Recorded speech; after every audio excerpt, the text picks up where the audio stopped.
Y a-t-il un pilote dans l'assiette? Anne, bonjour. Bonjour Charlotte. Aujourd'hui, on parle profilage alimentaire et diathèse de naissance. C'est assez compliqué comme programme. Toujours. On attaque fort. Bah oui, t'as toujours des mots un peu bizarres comme ça à nous sortir. Bah oui, mais c'est pas ma faute, c'est pas moi qui les invente. Eh ben, écoute, explique-nous, qu'est-ce que c'est qu'une diathèse? Alors, une diathèse, en fait, c'est un tableau de symptômes, c'est un tableau de troubles. Diathèse, ça vient du grec ancien, qui veut dire disposition, arrangement, tempérament, état ou condition. Donc, on a un tableau de symptômes ou de troubles de nature et de localisation diverses qui peuvent atteindre une même personne simultanément ou successivement et qui sont supposés avoir une origine commune. Donc, là, la manière dont Jacques Ménétrier les a utilisés, effectivement, c'est en partant de l'hypothèse qu'il y avait une origine commune. Et du coup, Jacques Ménétrier, qui était un médecin homéopathe au XXe siècle, et qu'on considère comme le papa de l'oligothérapie, les a utilisés.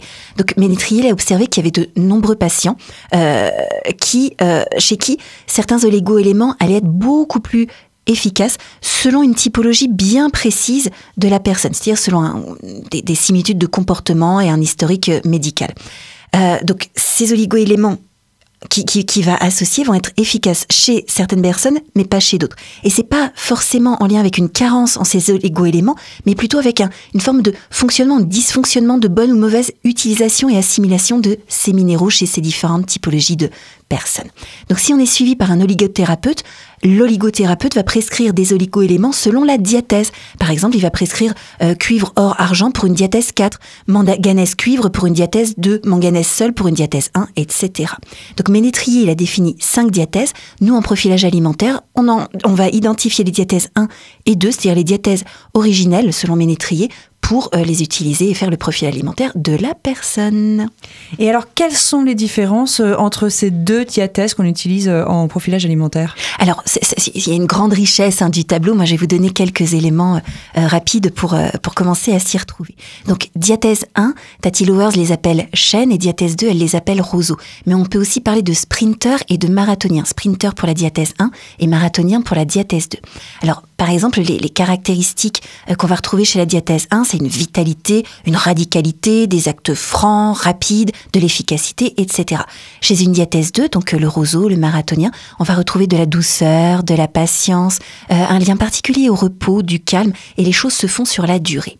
Alors justement, pour ce qui concerne le repos et la résistance physique, de la diathèse 2, Tati va dire « le roseau est un prince ou une princesse ». Voilà, il y a un important besoin de repos, et le repos est le remède principal de la diathèse 2 avant même qu'on joue sur l'alimentation. Donc le repos comme remède et comme pilier de santé fondamental chez la diathèse 2. Par contre, chez une D1, la diathèse 1, elle se repose en s'activant. L'activité va lui donner de l'énergie. En plus, on va avoir une résistance physique, une résistance aux maladies qui va être supérieure. Donc, en général, la diathèse 1, elle a aucun souci de santé jusqu'à 50 ans. Là, je vois les messieurs, diathèse 1 qui a une bonne vitalité, surtout si en Ayurveda, en plus, on a Pitta, beaucoup de feu, etc. Avant 50 ans, il n'y a pas de problème. Puis à 50 ans, on commence à avoir un petit bidou et là, on se dit « Oh, qu'est-ce qui se passe? Vieillirais-je par hasard ?» Voilà. Alors, ce qui est alors, je trouve ça drôle parce que je pense à la manière dont j'aborde les choses par rapport à moi-même, par rapport à mon entourage, etc., avant de connaître toutes ces nuances. Pour une diathèse 1, c'est difficile de comprendre les autres. C'est-à-dire, par exemple, les roseaux ou les diathèses 1 en état d'épuisement, qu'on va pouvoir considérer, quand on est diathèse 1, comme des mauviettes, des petites natures, des petites choses fragiles, etc. Alors que c'est juste une histoire de constitution différente. Et c'est vrai que c'est difficile pour une diathèse comme pour l'autre de se mettre dans la peau de l'autre parce que la constitution n'a absolument rien à voir. Alors, comment on va les distinguer encore? On va regarder l'anamnèse, c'est-à-dire les problématiques de santé, notamment qu'on rencontre chez une diathèse 1 ou une diathèse 2.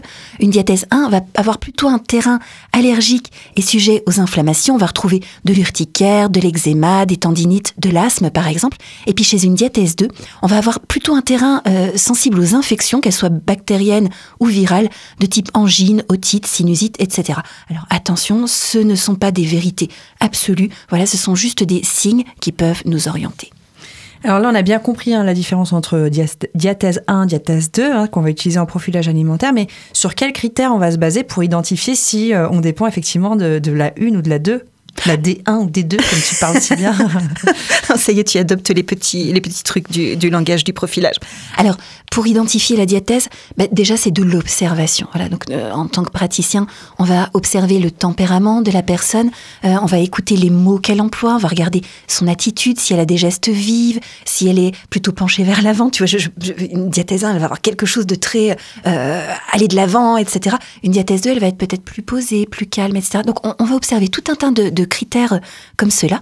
On va observer, on va prendre note évidemment de l'anamnèse, c'est-à-dire les symptômes, les maladies rencontrées. Et on a un outil que je trouve génial.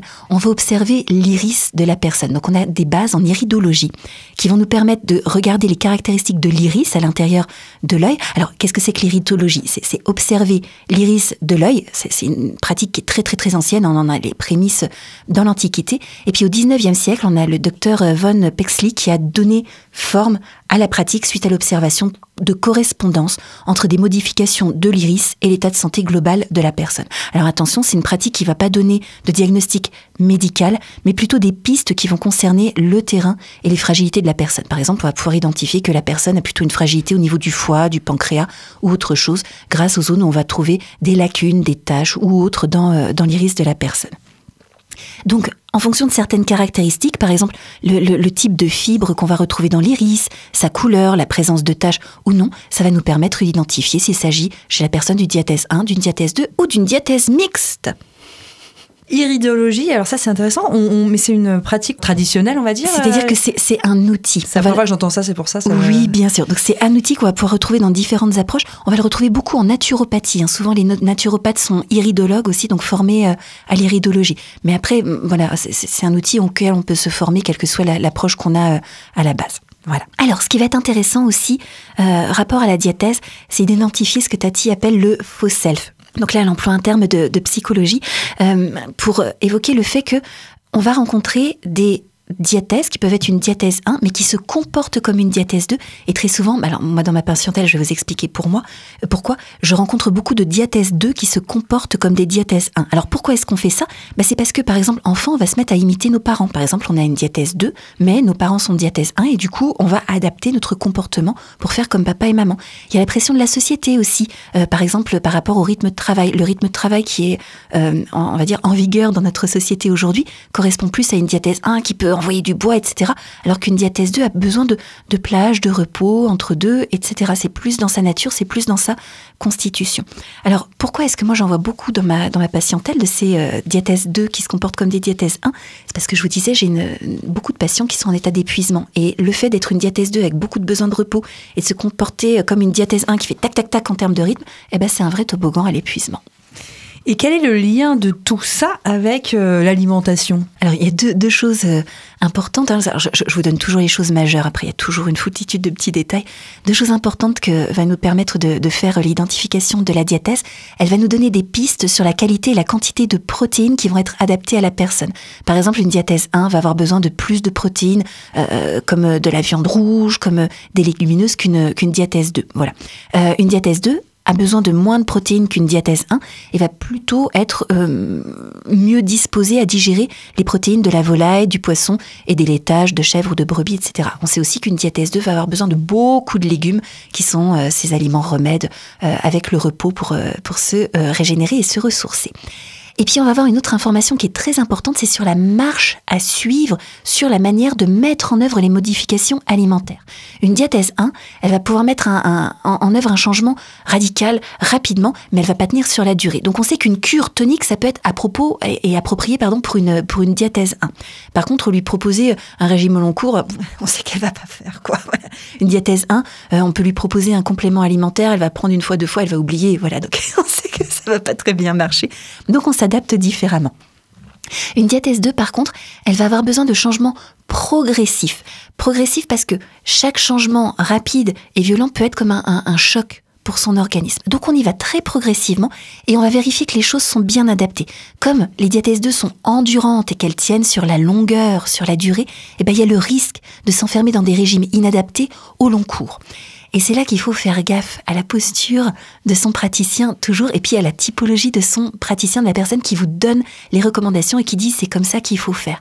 Parce que si votre nutritionniste, c'est une diathèse 1, donc c'est un chêne qui ignore le fonctionnement des roseaux, eh bien, il va peut-être vous imposer une manière de faire qui convient au chêne, qui convient à la diathèse 1, mais qui ne convient pas du tout au roseau. Donc c'est important aussi en tant que patient de savoir ça, de savoir qu'on est différent et d'essayer d'identifier aussi si à un moment donné on trouve que les conseils ne conviennent pas trop, ce qui peut faire que le praticien n'a pas forcément raison et qu'il est peut-être en train de prendre son cas pour une généralité.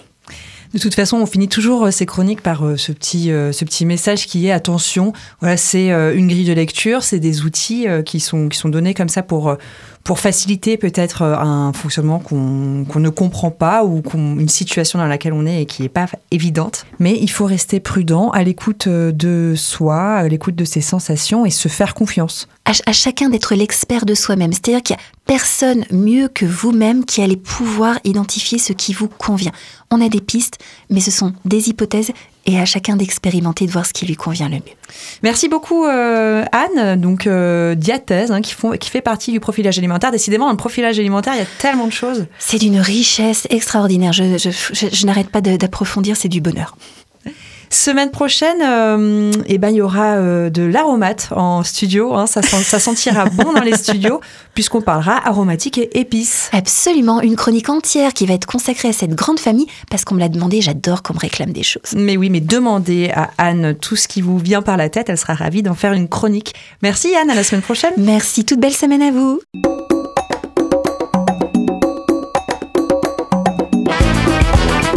Cette chronique vous a plu ? Alors participez-y en posant vos questions à Anne-Claude à l'adresse contact@radioalto.info.